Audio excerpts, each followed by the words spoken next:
The human man's calloused hands trembled as he pressed the carved wooden figure into her palm, his eyes refusing to meet hers while he whispered that he had made it himself during the long winter nights when he could not sleep for thinking of her. Elara had never expected kindness from a human, much less this kind of gift, this admission that carried more weight than any declaration shouted across a battlefield. She stood there in the doorway of his modest farmhouse, the spring rain drumming against the porch roof behind her, and felt something crack open inside her chest. The wooden figure was an orc woman, she realized, carved with such careful attention that even the small tusks protruding from her lower jaw had been rendered in loving detail. It looked like her. "I do not understand," Elara said, her deep voice rougher than usual. "Why would you make this?" Connor Sawyer finally looked up at her, and the vulnerability in his brown eyes made her want to look away, made her want to flee back into the forest where emotions were simpler things, where survival mattered more than the strange ache building beneath her ribs. "Because I wanted you to know that I see you," he said quietly. "Not what everyone says you are, you, Elara." She had been coming to his farm for 3 months now, ever since the night she had stumbled onto his property with an arrow in her shoulder and blood soaking through her leather armor. He should have killed her or turned her away. Instead, he had pulled her inside, tended her wound with hands that were surprisingly gentle for a former soldier, and let her sleep in his barn until she healed enough to travel. Except she had never left. She kept finding reasons to return, telling herself it was only to repay the debt she owed him, to help with the heavy work his injured leg prevented him from doing easily. But debts did not explain why her heart beat faster when she heard his voice, why she found herself watching the way sunlight caught in his dark hair, why she memorized the crooked smile he gave when something genuinely amused him. "I should not keep this," Elara said, but her fingers closed protectively around the carving anyway. "Why not?" "Because accepting gifts like this means something. In my clan, when a warrior gives another warrior something made by their own hands, something that took time and thought, it is a declaration." Connor's expression shifted, something hopeful flickering across his features. "What kind of declaration?" Elara's throat felt tight. "That you have chosen them, that you wish to be bound to them." The silence that followed stretched between them like a living thing. Rain continued its steady percussion on the roof. Somewhere in the distance, Connor's old gelding whinnied in the stable. Elara could hear her own heartbeat, could feel the weight of everything unspoken pressing down on her shoulders. "And what if that is what I meant?" Connor asked softly. Elara shook her head, the beads woven into her thick black braid clicking together with the motion. "You do not know what you are saying. I am orc. You are human. My people would cast me out completely if they knew I had been coming here, spending time with you like this. Your people would burn your farm to the ground if they discovered you had been harboring one of us." "I know exactly what I am saying." Connor stepped closer, and Elara had to resist the urge to step back, not from fear but from the intensity of what she saw in his face. "I have known since the first week you were here, when you woke screaming from nightmares and I sat with you until dawn, talking about nothing and everything. I know what you are, Elara, and I know what I feel. You feel gratitude because I have helped with your farm. I feel like I cannot breathe properly when you are not here," Connor interrupted, and the raw honesty in his voice cut through her protests like a blade. "I feel like the world has more color in it when you walk through that door. I feel like I have been waiting my whole life for someone who sees me the way you do, who does not pity me for my injury or expect me to be the soldier I used to be. I feel like I am falling in love with you, and I do not know how to stop it. I do not want to stop it." Elara's breath caught. No one had ever spoken to her this way. In her clan, Strength was valued above all else, and emotional vulnerability was seen as weakness. Warriors took mates through displays of combat prowess, through proving they could provide and protect. Tenderness was something whispered in the dark, never acknowledged in daylight. But Connor stood before her now, in the full light of afternoon filtering through his windows, and offered her his heart as though it were the most natural thing in the world. "I am afraid," she admitted, the words pulled from somewhere deep inside her. "I am afraid that if I allow myself to want this, to want you, it will be taken away. Everything good in my life has been taken away." Connor reached out slowly, giving her time to pull back if she wanted. When she did not move, he took her free hand in both of his. His hands were smaller than hers, more delicate despite their calluses, and the difference should have been wrong but somehow felt right. "I am afraid too," he said, "but I would rather be afraid together than safe and alone." Elara looked down at their joined hands, at the way his pale fingers looked against her green skin. She thought about the wooden carving still clutched in her other hand, about the hours he must have spent shaping it, smoothing it, trying to capture something of her in wood and dedication. She thought about the mornings she had woken in his barn to find fresh bread and honey waiting for her, about the evenings they had spent by his fire while he read aloud from books, and she mended his torn clothes with stitches stronger than any human seamstress could manage. She thought about laughter and silence and all the small moments that had woven themselves into something larger than either of them. "In my clan," Elara said slowly, "when a warrior chooses another, when the bond is accepted, there is a tradition. The one who was chosen carves the name of the one who chose them into their own tusk. It is a mark of pride, a way of telling the world that you belong to someone who belongs to you." Connor's eyes widened slightly. "Your tusk, does it hurt?" "Yes, but the pain is considered part of the honor. It proves the choice is real, not made lightly. And you want to do this. For me." Elara met his gaze fully, letting him see everything she usually kept carefully hidden. The loneliness that had plagued her since her family was killed in a border raid. The hope she had thought died with them. The terrifying, wonderful feeling blooming in her chest whenever she looked at him. "I want the world to know I chose you," she said, "even if the world condemns us for it, especially then." Something shifted in Connor's expression, a mixture of joy and disbelief and determination. "Then I want to be there when you do it.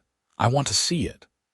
They stood like that for a long moment, hands joined, the weight of what they were acknowledging settling over them like a cloak. Then Elara carefully released his hand and tucked the wooden carving into the leather pouch at her belt. "I will need my carving knife," she said, "and something to numb the pain a little. Do you have strong alcohol?" Connor nodded and moved to his kitchen shelves, pulling down a bottle of clear spirits he kept for medicinal purposes. Elara retrieved her knife from where she had left it with her pack by the door, the blade honed sharp enough to split hairs. She had used this knife for many things over the years' skinning game, cutting rope, defending her life, but never for something like this. Never for marking herself as chosen, as loved. She sat down at Connor's worn wooden table, the same table where they had shared countless meals, and he sat across from her. His hands were steady as he poured alcohol into a clean cloth, but she could see the pulse jumping in his throat, could feel the nervous energy radiating from him. "Are you certain?" he asked one more time. "I have never been more certain of anything," Elara said, and meant it with every fiber of her being. She took the cloth and pressed it against her left tusk, feeling the cold sting of the alcohol, using it to clean the surface and numb her gums slightly. Tusks were sensitive things, full of nerve endings, and carving into them would hurt considerably. But pain had never frightened her. Pain was honest. Pain proved things were real. "Your name," she said to Connor as she positioned her knife carefully. How do humans spell it? He told her, and she practiced the letters in her mind, translating them into the angular script her people used. Connor, 6 letters. She would need to carve small to fit them all, but her hands were steady and sure from years of detailed leatherwork. She could do this. The first cut made her jaw clench and her eyes water, but she did not stop. Connor watched with an expression caught between awe and concern, his hands gripping the edge of the table hard enough that his knuckles went white. Elara focused on the letters, on making each line clean and clear, on creating something that would last as long as her tusk remained in her head, which was to say, for the rest of her life. Blood welled from the cuts, thin and bright, trickling down to stain her lip. She ignored it, working with the methodical patience of a warrior who had stitched her own wounds on countless battlefields. Each letter took shape beneath her blade. Connor, his name, carved into her body, a permanent declaration that she belonged to Connor Sawyer and he belonged to her. When she finally set down the knife, her whole jaw throbbed with a deep, fierce ache that somehow felt right. She wiped away the blood with the alcohol-soaked cloth, hissing at the renewed sting, and then looked up at Connor. "It is done," she said. "Do you want to see?" Connor stood and moved around the table, kneeling beside her chair so they were at eye level. He studied her tusk with an intensity that made her skin prickle with awareness, his gaze tracing each carved letter. Then, very gently, he reached up and touched her face, his fingers trembling as they brushed her cheek just below the tusk. "It is beautiful," he whispered. "You are beautiful. And I swear to you, Elara, I will spend every day of my life proving I am worthy of this choice." Elara turned her head and pressed her face into his palm, this human man who had somehow slipped past all her defenses and found his way into her guarded heart. "You already have," she said. "Just by being you, just by seeing me." Connor leaned forward and kissed her forehead, soft and reverent, and Elara closed her eyes and let herself feel it fully. Let herself feel wanted, chosen, loved. It was terrifying and wonderful and nothing like she had ever imagined. They stayed like that until the throbbing in her jaw subsided to a dull ache, until the rain outside slowed to a gentle patter, until the light through the windows turned golden with approaching evening. Then Connor stood and helped her to her feet, and they moved together to the small mirror he kept by the wash basin. Elara looked at her reflection, at the name carved into her tusk, and felt a fierce pride swell in her chest. "Now every warrior knows I chose you," she said softly, repeating the traditional words her people used after such a marking. Connor stood behind her, his reflection meeting hers in the mirror. "I do not need warriors to know," he said. "I only need you to know." Elara turned to face him, and for the first time since her family died, she allowed herself to think about a future that held more than survival. A future that held mornings waking beside this man, evenings spent in comfortable silence, seasons turning while they built something together. It was a fragile dream, threatened by prejudice and violence, and a world that would condemn their love as unnatural. But standing there in his small farmhouse with his name carved into her body, she decided that some dreams were worth fighting for. The days that followed settled into a new rhythm, one that felt both different and familiar. Elara no longer pretended her visits to Connor's farm were merely about repaying a debt.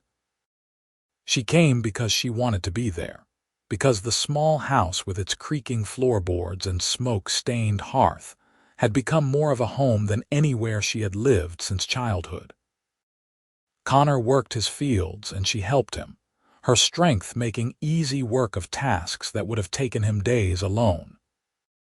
They planted spring crops together, their hands moving in synchronized harmony through the dark earth, And Elara found unexpected peace in the simple act of nurturing growing things. But peace was a fragile commodity in their corner of the world. The frontier where Connor's farm sat had long been contested territory, a buffer zone between human settlements to the south and Orc clan lands to the north. Tensions ran high, fed by generations of mistrust and violence on both sides. Humans saw Orcs as brutal raiders who killed and plundered. Orcs saw humans as encroachers who stole land and slaughtered anyone who resisted.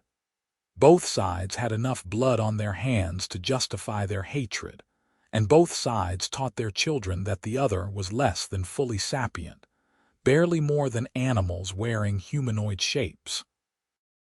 Elara had grown up with those teachings, had believed them until the night Connor pulled an arrow from her shoulder instead of putting one through her heart. Now, working beside him day after day, she could not fathom how she had ever thought humans lacked souls or complex emotions. Connor felt everything deeply: joy and sorrow, hope and fear, love and loss. He talked about his younger sister who had died of fever when he was barely more than a boy, and tears tracked down his face. He laughed at the antics of the barn cats with genuine delight. He worried about whether his crops would yield enough to see him through another winter, whether his leg would hold up for harvest, whether the growing violence between their peoples would eventually reach his isolated farm. That last worry proved prophetic 3 weeks after Elara carved his name into her tusk. She was in the barn, mucking out stalls, when she heard the horses approaching. Not the plodding gait of Connor's gelding or a farmer's workhorse, but the quick, purposeful rhythm of war horses. Multiple horses, moving fast. Elara dropped her pitchfork and moved to the barn door, peering out through the gap. 6 human riders approached the farmhouse, all armed with swords and bows, all wearing the leather armor and blue cloth badges of the local militia. Elara's heart sank. The militia had been growing more aggressive lately, responding to increased Orc raids on outlying farms with their own violent retaliations. They saw themselves as protectors, but Elara knew them for what they really were: sanctioned murderers who used their authority to justify brutality. Connor came out onto his porch, leaning on his walking stick, his expression carefully neutral. "Can I help you, gentlemen?" he called out. The lead rider, a broad-shouldered man with a scar cutting through his left eyebrow, dismounted and approached the porch. "Connor Sawyer. We are doing sweeps of all farms in the area. There have been reports of Orc activity. Have you seen anything unusual?" Elara pressed herself against the barn wall, her mind racing. If they searched the property, they would find her. Her pack was still in the house, full of Orc-made tools and weapons. Her bedroll was laid out in the barn loft. There would be no explaining her presence, no story Connor could tell that would not damn them both. "I have not seen any Orcs," Connor said calmly. "I keep to myself out here. Do my farming, mind my business." The scarred man studied him with eyes that held too much suspicion. "You are a long way from town, Sawyer. Awful isolated, easy target for raiders. I can take care of myself." "Can you? Heard you took an injury during the war. Bad leg. Must be hard to work this place alone." Connor's jaw tightened almost imperceptibly. "I manage. See, that is what puzzles me." The scarred man gestured at the fields visible beyond the house. "Your crops look better than they have in years. Your fences are all mended. Your barn roof got patched. That is a lot of work for a crippled man managing alone." Elara's heart hammered against her ribs. She could see where this was going, could feel the trap closing around them. She looked around the barn desperately, searching for options. There was a back door that led to the forest, but if she ran, they would know Connor had been hiding something. They would hurt him, maybe kill him. But if she stayed, if they found her. "I have been working hard," Connor said evenly. motivated by not wanting to starve. The scarred man smiled, but there was no humor in it. Mind if we look around, just to be safe? I would prefer you did not. Was not really asking permission, Sawyer. The man gestured to his companions, who began dismounting. Boys, search the property, check everywhere. Barn, house, shed, everywhere. Connor took a step forward, and Elara could see him calculating whether to fight, whether to try to hold them off. But he was one man with a bad leg against 6 armed soldiers. It would be suicide. "This is my property," he said, his voice hard. "You have no right." "We have every right. Militia authority granted by the territorial governor. Now step aside, or we will move you aside." Elara made her decision. She could not let Connor get hurt trying to protect her. She straightened, took a deep breath, and walked out of the barn into the open. The reaction was immediate. The militiamen drew their weapons, swords hissing from scabbards, bows coming up with arrows already nocked. Elara raised her hands, showing she was unarmed, but her eyes found Connor's across the distance. She saw horror and fear flash across his face, saw him start to move toward her, but the scarred man grabbed his arm and held him back. "Well, well," the scarred man said, his voice dripping with vindication. "Look what we have here. An orc. On your property, Sawyer. After you just told me you had not seen any." "Let him go," Elara said, her deep voice carrying clearly across the yard. "This is not what you think. Really. Because it looks like a crippled traitor has been harboring one of the enemy. That is what it looks like to me." The scarred man twisted Connor's arm, forcing him to his knees. Connor grunted in pain but did not cry out. Rage flooded through Elara, hot and immediate, but she forced herself to remain still. If she moved, if she showed aggression, they would kill her and Connor both. "He did not harbor me. I forced him. I threatened him, made him let me stay. He is innocent." "She is lying," Connor said through gritted teeth. "I let her stay willingly. She needed help." "Shut up," the scarred man snarled, cuffing Connor across the face hard enough to split his lip. "You are in enough trouble without admitting to treason. Leave him alone." Elara took a step forward, and immediately 3 arrows tracked to point at her heart. "One more step and you are dead, orc," one of the other militiamen said. The scarred man was studying her now, his gaze sharp and assessing. Then his eyes focused on her tusk, on the carved letters visible even from several yards away. His expression shifted to something ugly. "Is that writing on your tusk? What does it say?" Elara said nothing, but she saw understanding dawn on the scarred man's face as he looked between her and Connor. "You carved his name into your tusk," he said slowly. "You marked yourself for him, and you." He looked down at Connor with disgust. "You let this creature mark herself for you. You took an orc as a mate." "I love her," Connor said clearly, blood running from his split lip. "And I am not ashamed of it." The scarred man hit him again, harder this time, and Connor sprawled on the porch. Elara lunged forward without thinking, but an arrow slammed into the ground at her feet, stopping her cold. "Enough." The scarred man's voice cracked like a whip. "You are both under arrest, Sawyer, for harboring an enemy and collaborating with orcs. The orc for trespassing on human land and suspicion of espionage. We are taking you both to town for trial." "There will not be any trial," one of the other men said with a cruel laugh. "Town will tear them apart soon as they see them." The scarred man shrugged. "Not our problem. We just bring them in. Get rope. Bind them both."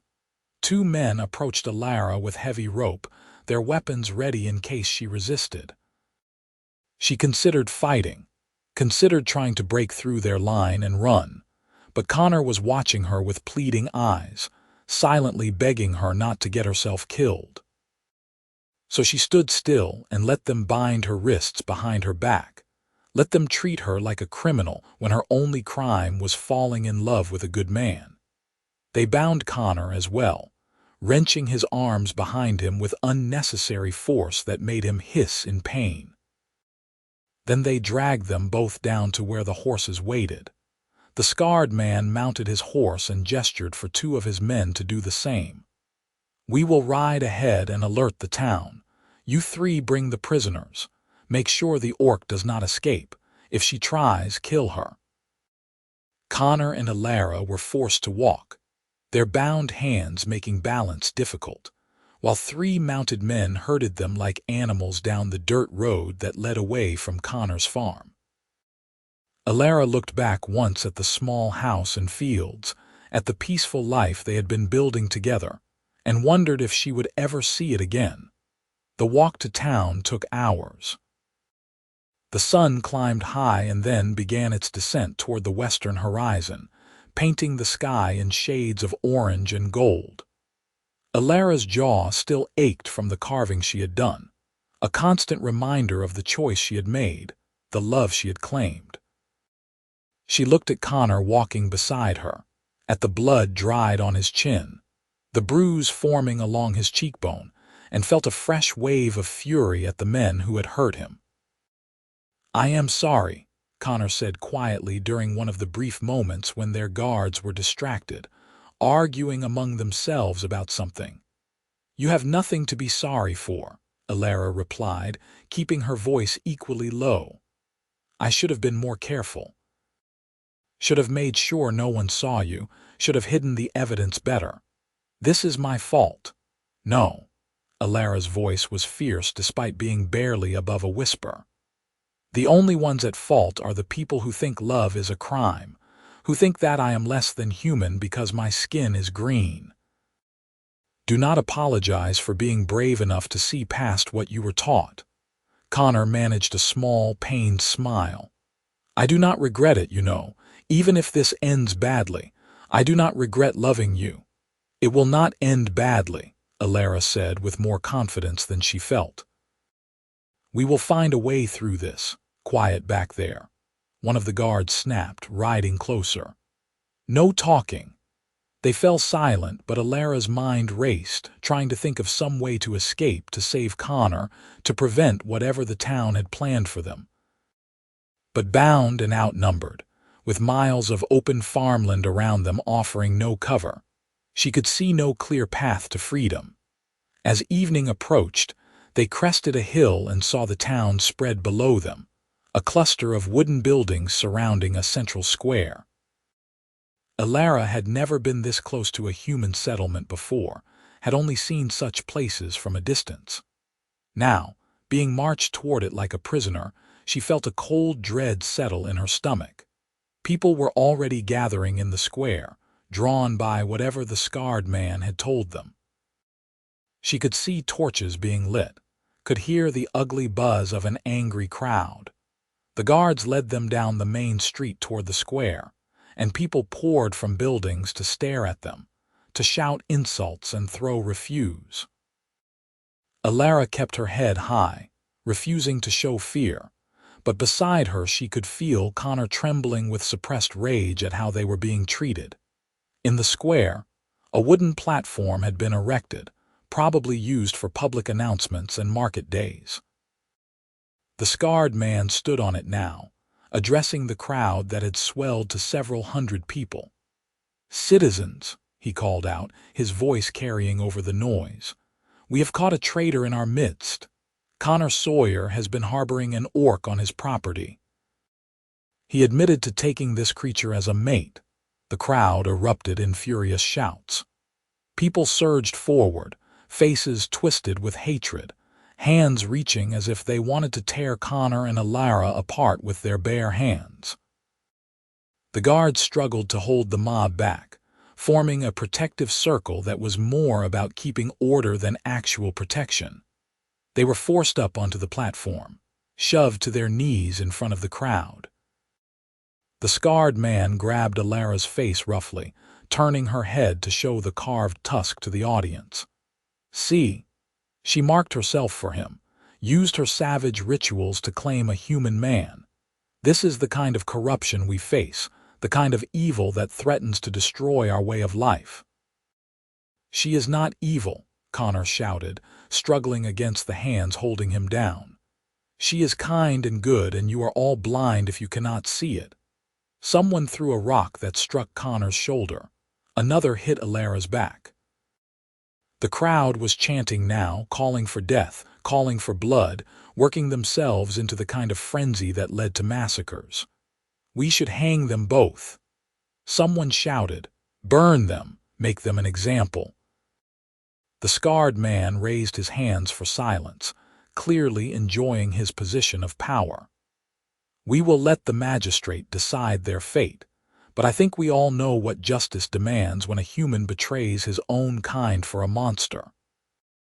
"I am not a monster," Elara said, her voice cutting through the noise with surprising clarity. "I am a person. I have thoughts, feelings, family I have loved and lost. I bleed when cut. I grieve when hurt. I love when my heart is touched. How does that make me less than you?" "Because my skin is a different color. Because I have tusks. Your hatred does not change my humanity. It only reveals your own lack of it." For a moment, the crowd fell silent, shocked that the orc had spoken, that she had challenged them so directly. Then the noise returned, doubled in volume and fury. But in that moment of silence, Elara had seen something flicker across a few faces in the crowd. Uncertainty, doubt, maybe even shame. Not many faces, but enough to give her a small spark of hope. Not everyone here was lost to blind prejudice. Not everyone was beyond reaching. The magistrate arrived then, an older man in fine robes who clearly saw this as an inconvenience rather than a matter requiring serious thought. He listened to the scarred man's report with half his attention, nodded occasionally, and then pronounced his judgment with the casualness of someone ordering dinner. "Connor Sawyer, you are guilty of harboring an enemy, collaborating with orcs, and betraying your people. Your lands and possessions are forfeit to the territory. You will be imprisoned pending a decision on further punishment.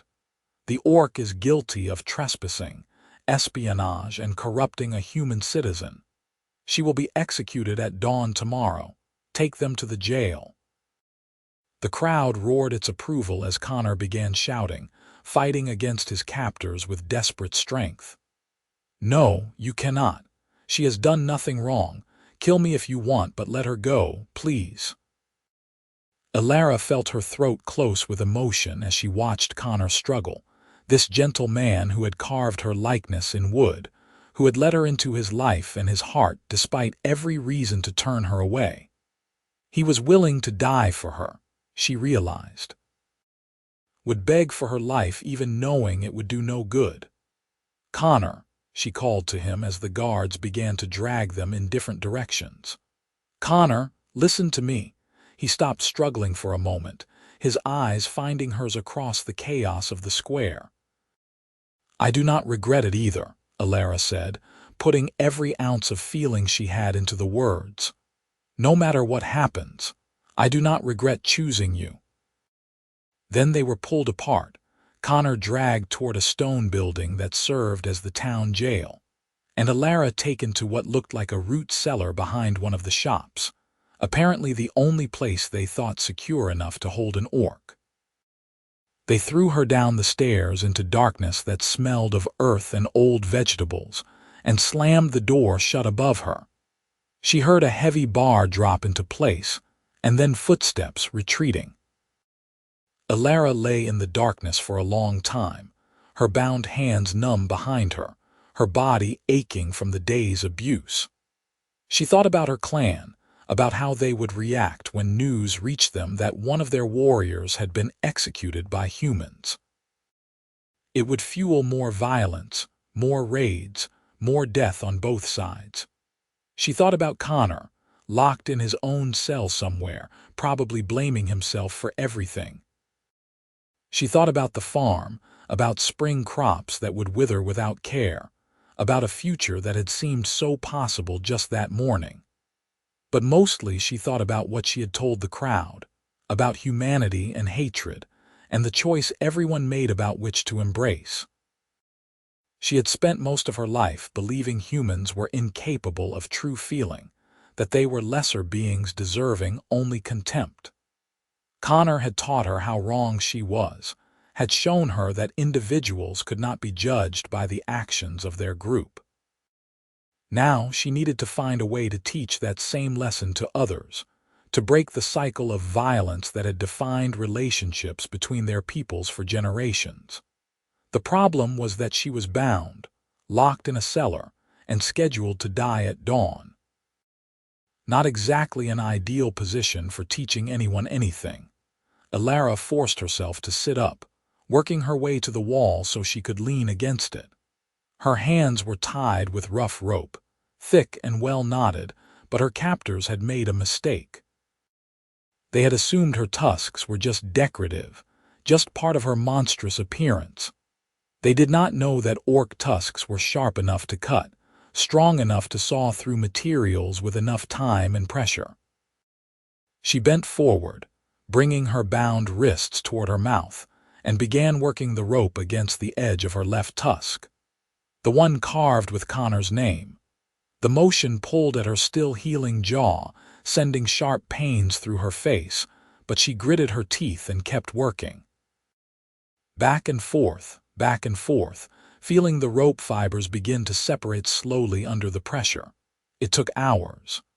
By the time she felt the rope finally give way, her jaw was screaming with agony, and her neck muscles were cramped from the awkward position. But her hands were free.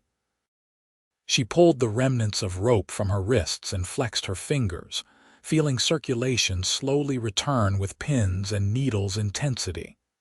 Now she just needed to get out of the cellar. The door above was heavy wood, barred from the outside. Breaking through it would make noise, would bring guards. She needed another way.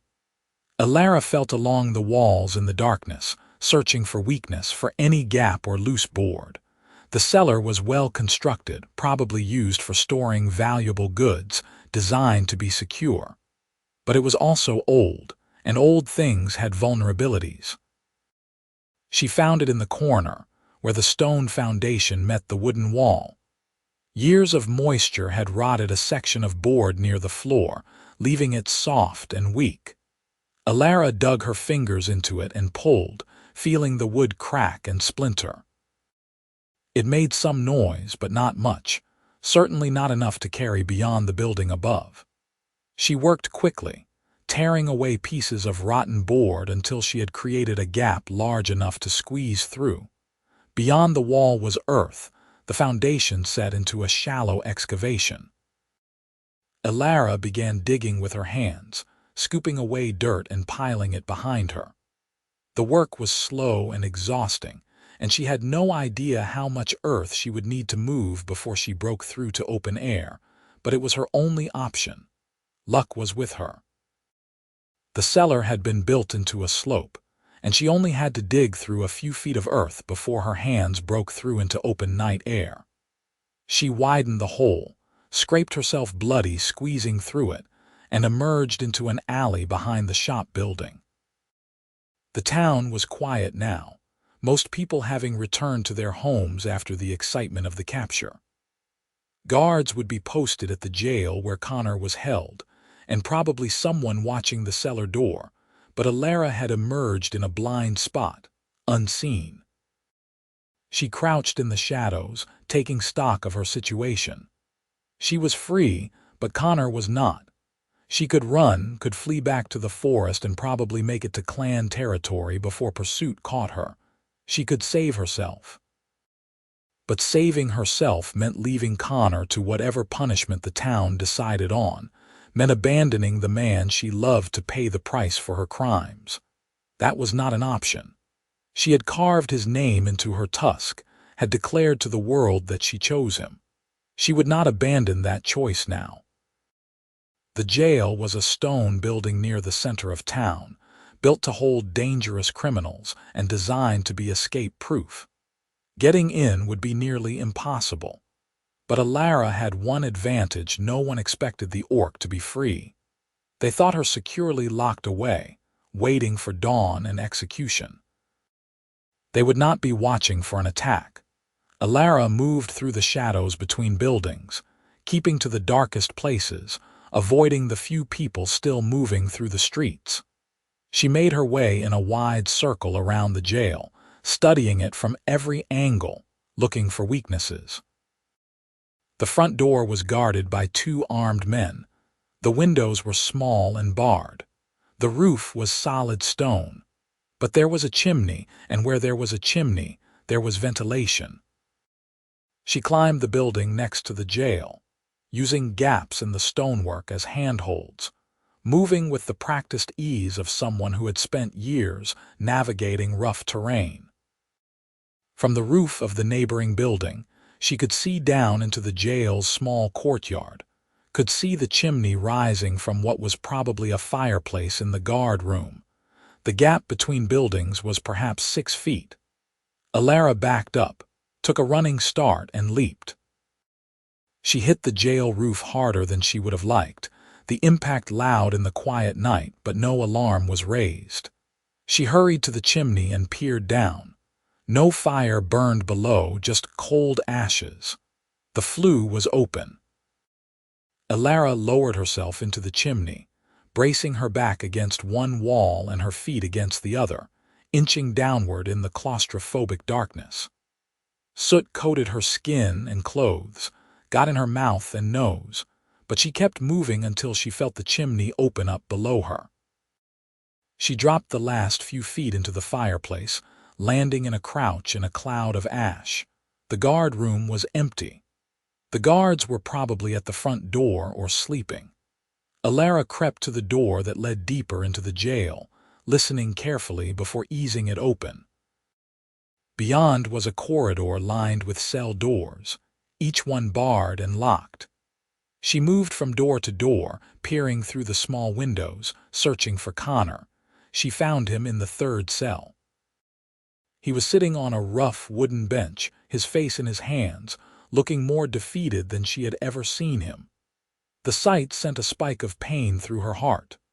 "Connor," she whispered through the barred window. His head snapped up, eyes going wide with shock when he saw her. He rushed to the door. "Elara, how did you are supposed to be locked up?" "I got out, and now I am getting you out. Step back from the door. The lock is solid." "You cannot step back, Connor." He obeyed, and Elara grabbed the bars of the window and pulled with all her considerable strength. The metal groaned but did not give. She adjusted her grip, planted her feet, and pulled again, putting her entire body into it. Something cracked, and suddenly the bars tore free from their mounting, weakened mortar crumbling under the force. The noise was loud, too loud. "Guards!" someone shouted from the front of the jail. "Someone is in the cell block. Go, go." Connor urged, reaching through the now enlarged window to work the latch from the inside. The door swung open, and he stumbled out just as guards appeared at the end of the corridor. "Stop!" one of them shouted, raising a crossbow. Elara grabbed Connor and shoved him behind her as the crossbow fired. The bolt meant for Connor's chest struck her shoulder instead, punching through muscle and forcing a grunt of pain from her lips. But she did not fall. She charged forward, tackling the crossbow guard before he could reload. The second guard swung a sword at her, but she caught his wrist, twisted, and sent the blade clattering to the floor. A quick strike with her elbow left him unconscious. Connor was already moving, grabbing the fallen sword. "More will be coming. We need to go. Now." They ran back through the guard room, but the front door was blocked by more guards responding to the alarm. Elara looked around desperately and spotted a window near the ceiling, small but possibly large enough. "There," she said, pointing. She boosted Connor up, and he squeezed through the window with difficulty, then reached back down to help pull her up. The crossbow bolt in her shoulder made every movement agony, but she forced herself through the opening and they dropped into the alley beyond. Shouts were rising all through the town now. Bells were ringing. Torches were being lit. Connor grabbed Elara's hand and they ran, sprinting through the darkened streets toward the edge of town.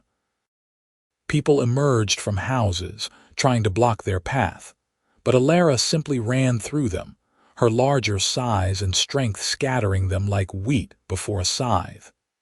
They reached the fields beyond the town and kept running, even as pursuit formed behind them.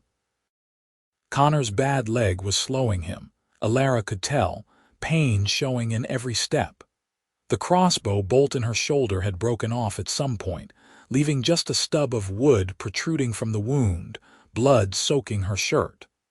"We need to hide," Connor gasped as they plunged into a stand of trees. "They will run us down in the open." Elara looked around and spotted a creek cutting through the forest, its banks overhung with thick vegetation. "The water. It will hide our scent if they bring dogs." They splashed into the creek and waded downstream, the cold water numbing their legs, washing away the blood trail they had been leaving. Behind them, torchlight flickered between the trees, voices calling out as the search spread.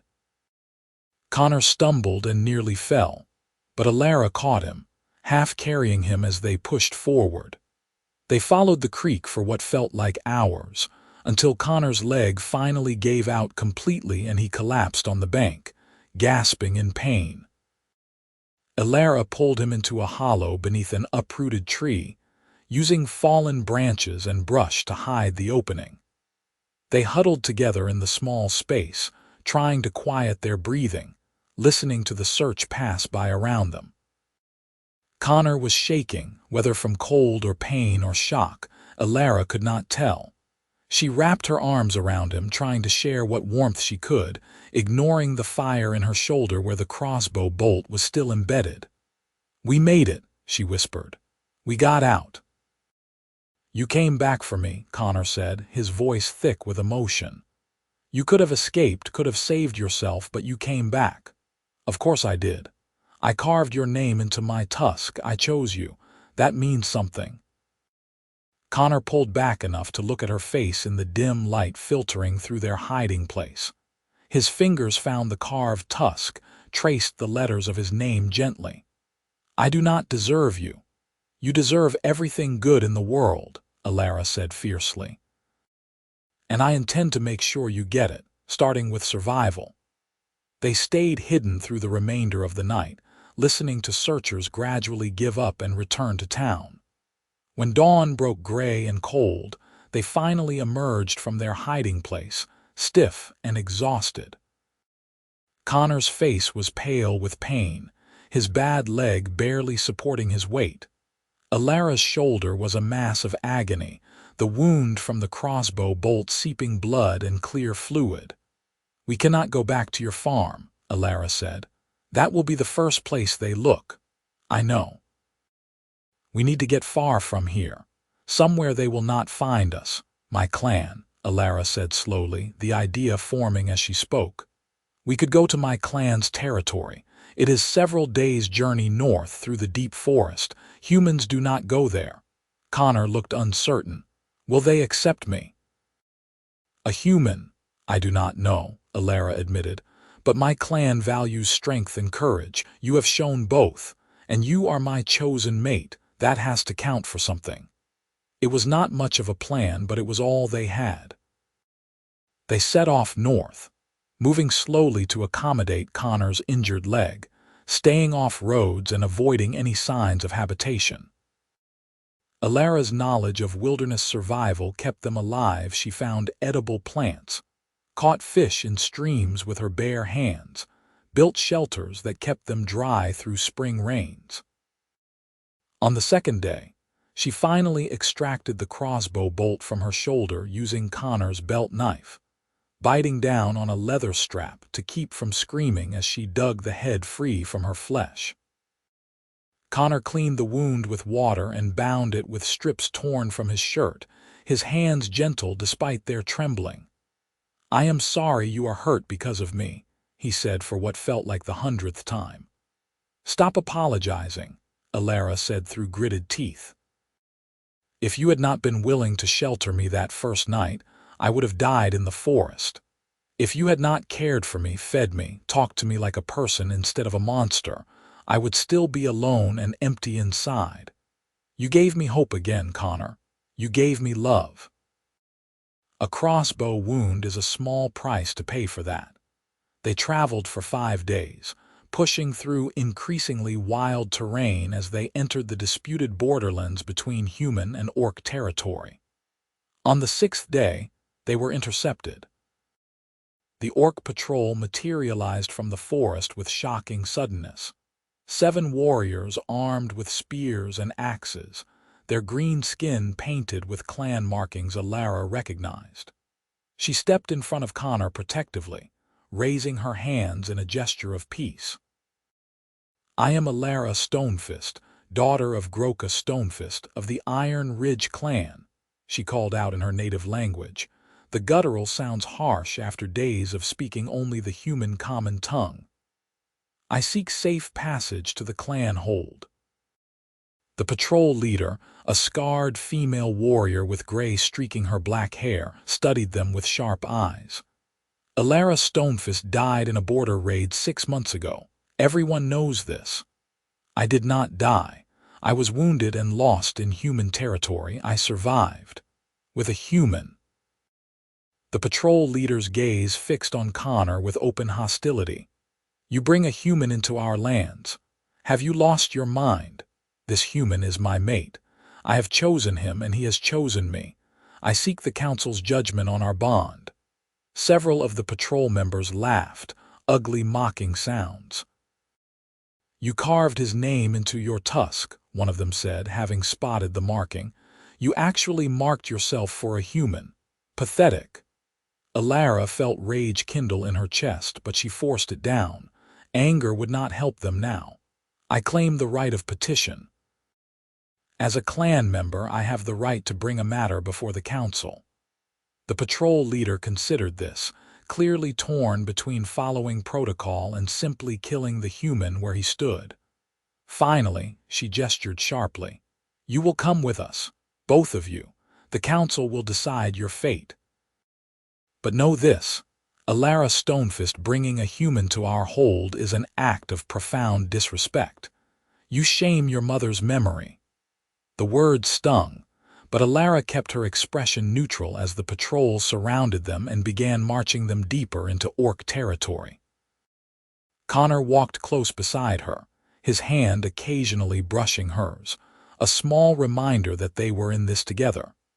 The Iron Ridge clan hold was built into the side of a mountain, a complex series of caves and structures that had housed Elara's people for generations. Seeing it again after so long sent a wave of conflicting emotions through her relief at being home, grief for the family she had lost, fear for what the council might decide. They were taken to the central cavern where the council met, a massive space lit by fire pits and hung with the banners of great warriors who had died in battle. The council consisted of 5 elders, each one a proven warrior who had earned their seat through decades of service to the clan. Elara recognized them all, including her mother's sister, Thora, who looked at her with an expression of profound disappointment. Elara Stonefist, the head counselor said, his deep voice echoing in the cavern. We thought you dead. Yet you returned to us with a human in tow and some mad story about choosing him as a mate. Explain yourself. Elara stepped forward, Connor beside her, and told the story. She spoke of being wounded in the raid, of stumbling onto Connor's farm expecting death, of his kindness in healing her. She spoke of the months that followed, of slowly learning to see him as a person rather than an enemy, of falling in love despite every reason not to. She spoke of carving his name into her tusk, of the consequences when they were discovered, of their flight to escape execution. And what does this human say? The counselor asked when she finished. Does he speak our language? No, Elara admitted. He speaks only the human common tongue. Then how do we know he is truly your mate? How do we know he did not force you, coerce you? Elara had anticipated this question. She turned to Connor and switched to the common tongue. "Tell them why you love me. Tell them what you see when you look at me." Connor had been following the conversation as best he could despite the language barrier, his eyes moving between the speakers, trying to understand. Now, faced with the council's scrutiny, he stood straight despite his exhaustion and spoke with quiet conviction. "I see the strongest person I have ever met," he said. "Not just physically, though she could probably break me in half if she wanted to. Strong in spirit, strong in heart. When she came to my farm bleeding and half dead, she still thanked me for helping her. She still treated me with respect even though I was supposed to be her enemy. She worked harder than any person I have known, never complaining, never asking for special treatment. She laughed at my terrible jokes.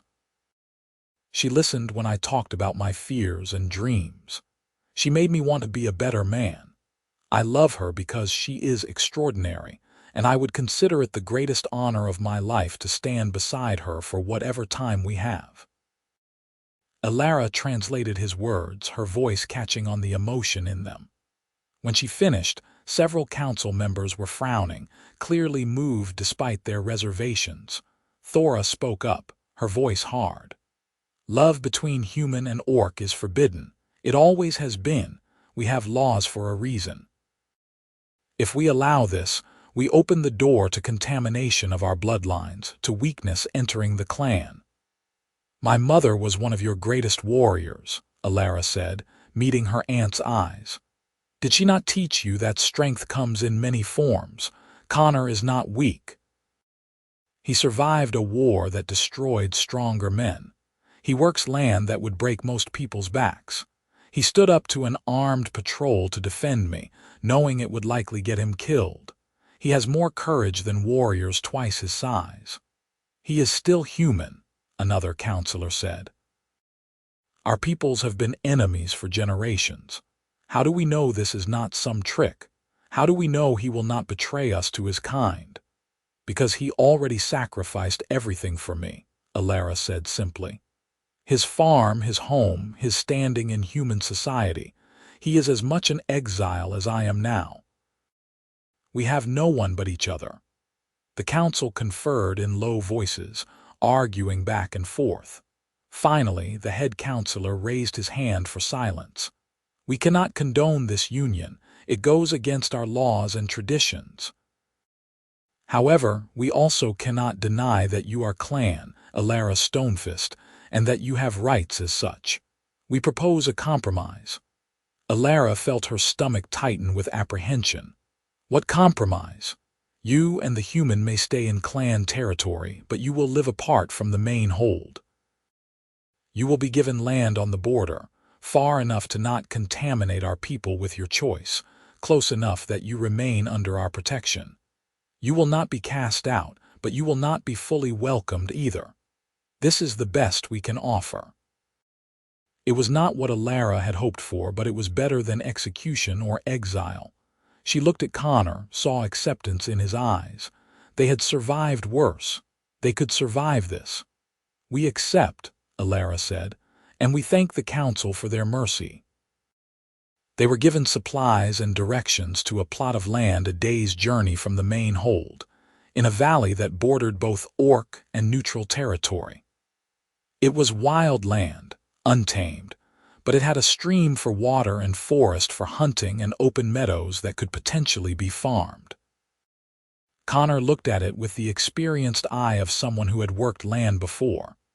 "It is good soil," he said, crouching to let earth run through his fingers. "Gets good sun. Protected from harsh winds by those hills. We can build here." Over the following months, they did exactly that. Connor's experience with farming and construction, combined with Elara's raw strength and orc building techniques, created something unique, a small homestead that blended elements of both their cultures. The house had solid stone walls like an orc structure, but a sloped roof and windows like a human farm. They planted crops in neat, rose the way Connor had learned, but also kept a wild garden of plants Elara knew from her childhood. It was hard work, exhausting work, but satisfying in ways neither had experienced before. They were building something together, creating a life that was entirely theirs. Some days, orc warriors passed through on patrol and stopped to talk with Elara, gradually losing their suspicion of Connor as they saw how he worked, how he treated her, how their partnership functioned. Some days, no one came at all and they had only each other, which was enough. On a warm evening in late summer, they sat on the porch of their house watching the sunset paint the sky in brilliant colors. Elara's shoulder had healed to a raised scar, and Connor's leg bothered him less now that he was not working alone. They had grown strong together, had built something good out of the ashes of their old lives. "Do you ever regret it?" Connor asked quietly. "Leaving your clan hold, living out here isolated from your people?" Elara looked at the carved tusk where his name would remain for the rest of her life, then at the man beside her who had proven worthy of that mark 1,000 times over. "Every warrior knows I chose you," she said, repeating the traditional words. "And I would choose you again, every single day." Connor took her hand, his fingers interlacing with hers in the way that had become second nature. "I carved your name too," he said softly. Elara looked at him in surprise. "What do you mean?" He lifted his shirt, revealing his chest, and there carved into the skin over his heart were letters in the angular orc script. Elara. The scars were still pink and healing, obviously done recently with an inexperienced hand, but they were clear and permanent. "I know humans do not have tusks," Connor said, "but I wanted to mark myself too. I wanted to carry your name on my body the way you carry mine. So every time I look in a mirror, every time I wash, every time I change clothes, I see it and remember that I chose you too."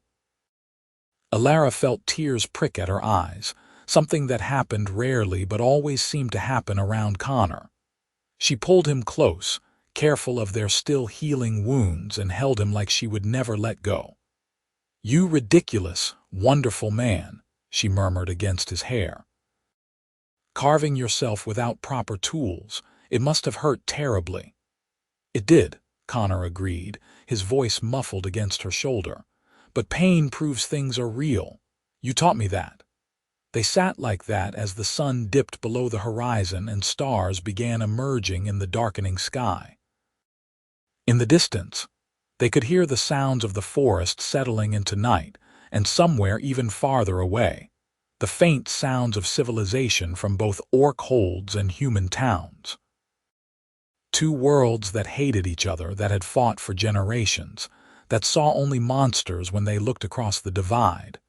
But here, in this valley, two people had chosen to see differently, had chosen love over hatred, understanding over prejudice, hope over fear. It was a small thing, perhaps, in the grand scope of war and politics and ancient feuds. Two people falling in love did not end conflicts or change minds on a large scale, but it was a beginning. And sometimes beginnings were all you needed. The seasons turned, and their homestead grew. They built a barn for the animals they acquired, fenced pastures for grazing, expanded their crops. Word spread slowly through both communities about the human and orc living together on the border, and reactions varied. Some saw them as traitors or abominations. But others, a growing number, saw them as proof that coexistence was possible, that the old hatreds did not have to define the future. Young orcs began stopping by their farm, curious about the human who had won Elara's heart. Connor treated them with patient kindness, teaching them words of the common tongue, showing them farming techniques they had never seen. Young humans from nearby settlements, the ones brave or desperate enough to venture near orc territory, found themselves welcomed with food and shelter when they needed it, found an orc who spoke their language and did not fit any of their preconceptions. One spring morning, Almost 2 years after they had first settled in the valley, Elara woke to find Connor already up and dressed, pacing nervously in their small kitchen. She pulled on a robe and padded over to him, wrapping her arms around him from behind. "What troubles you?" she asked, resting her chin on top of his head. "Nothing troubles me. I have been thinking." Connor turned in her arms to face her.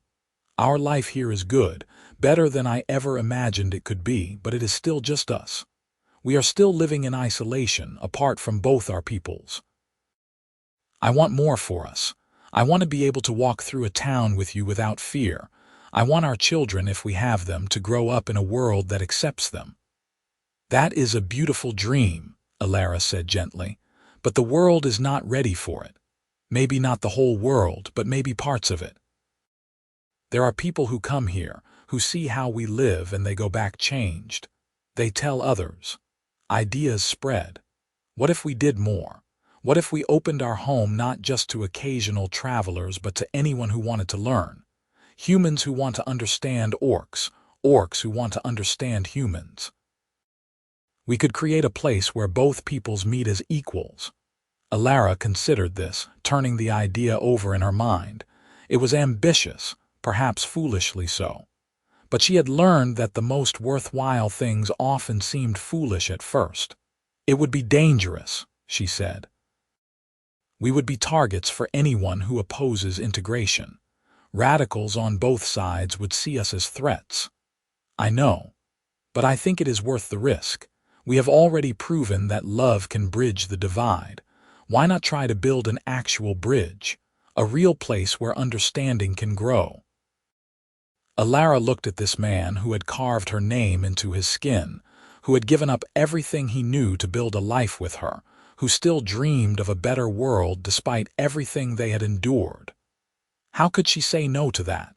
"Then we will try," she said. "We will build your bridge. And if it fails, at least we will fail together." They spent months preparing, building additional structures to house guests, clearing land for larger crops to feed more people, spreading word through both communities that their homestead welcomed anyone genuinely interested in peaceful exchange. The response was slow at first, just a trickle of the curious and the desperate. But gradually, that trickle became a stream. A human widow whose son had been killed by orcs came, filled with rage and grief, demanding to understand how the monsters could be so cruel. She stayed for a week, working alongside Elara in the fields, and left with tears streaming down her face, saying she had finally seen the warrior who killed her son not as a mindless beast, but as a person who had also lost family, who was also trapped in a cycle of violence neither side seemed able to break. An orc warrior came, sent by the council to spy on their activities, to make sure they were not plotting against the clan. He stayed for a month, learning to read human script from Connor, teaching human visitors orc combat techniques in return. When he left, he reported to the council that the homestead was no threat and, moreover, that it might be the beginning of something important. More came. Humans and orcs, young and old, angry and curious, seeking understanding or just seeking a place where they could be themselves without judgment. Not all the visits went smoothly. There were arguments, confrontations, moments when old prejudices flared hot enough to threaten violence. But Connor and Elara were always there, mediating, explaining, showing through their own example that differences could be bridges rather than walls. 5 years after they had first settled in the valley, their homestead had become something approaching a permanent settlement. Several families lived there now, mixed groups of humans and orcs who had nowhere else to go or simply wanted to be part of something new. They built a proper meeting hall, established rules for communal living, created a council where both species had equal representation, and they had children.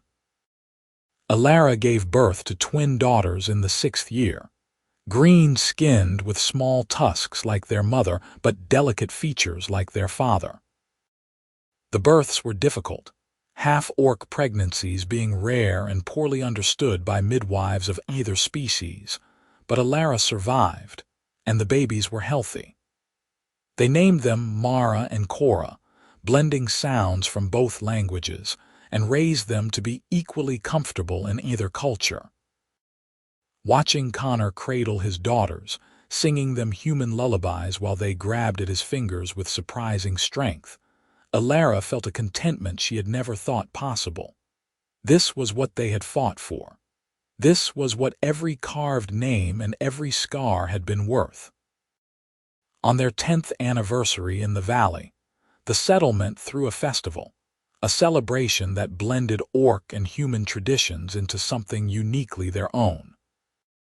There was music from both cultures, food from both tables, dances that mixed styles in ways that should have been awkward but somehow worked. Elara stood with Connor, watching their daughters play with other children, both species mixing without the slightest care for differences that had once seemed insurmountable. "We did it," Connor said softly, his hand finding hers as naturally as breathing. "We actually built something that lasts."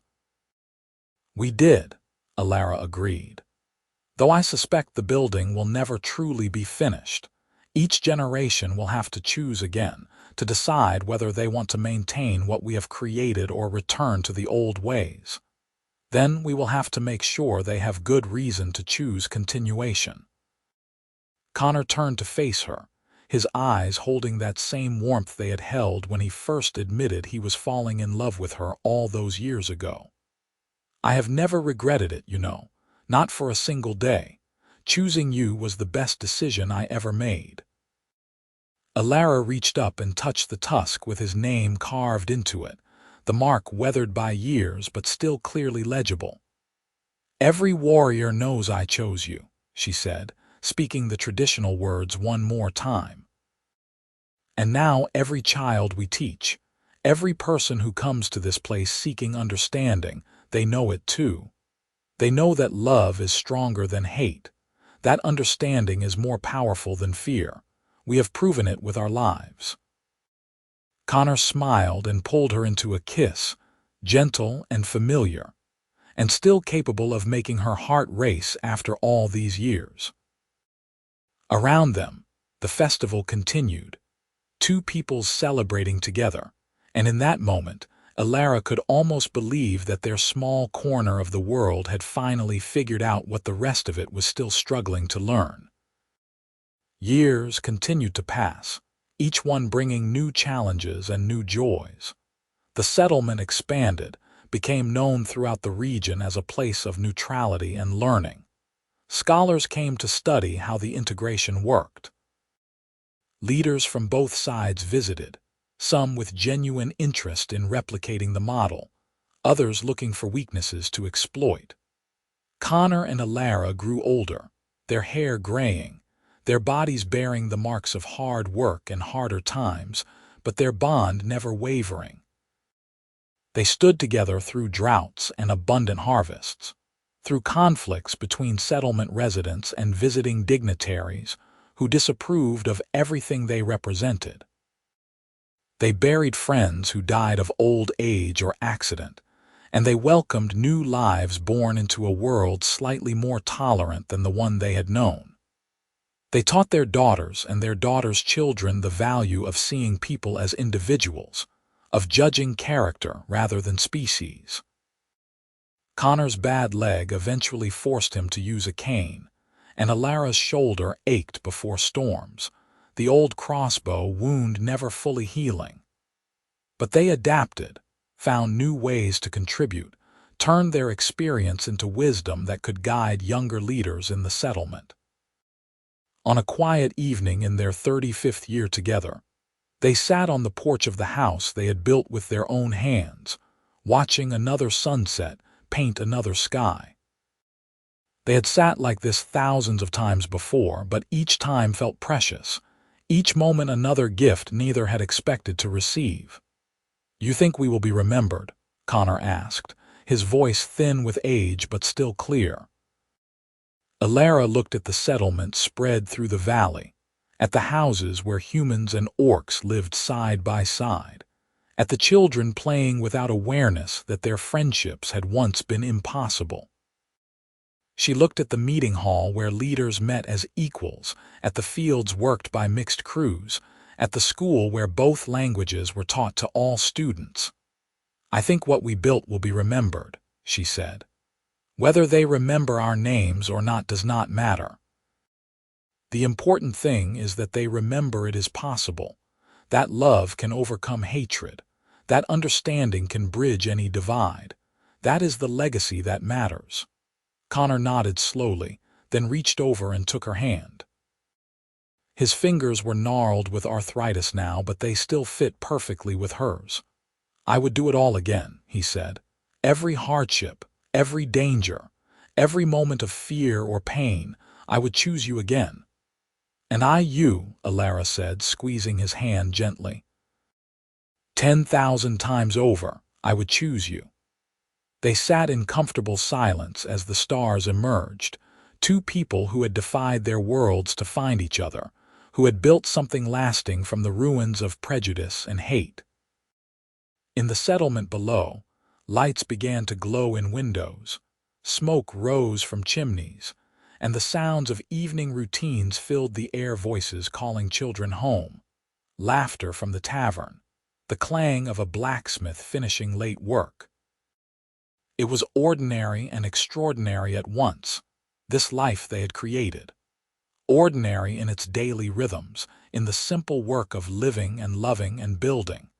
Extraordinary in what it represented, in what it proved possible. Elara touched her tusk one more time, feeling the carved letters that had weathered decades but remained clear. Connor's name, marked into her body as permanently as he was marked into her heart. It had started with this, with a choice so personal and so powerful that it had changed everything. "Now every warrior knows I chose you," she whispered, speaking the words one final time as the last light faded from the sky. "And they know it was the best choice I ever made." Connor leaned his head on her shoulder, and they sat together in the darkness. Two people who had found each other across an impossible divide and built a bridge that would stand long after they were gone. It was enough. It was more than enough. It was everything.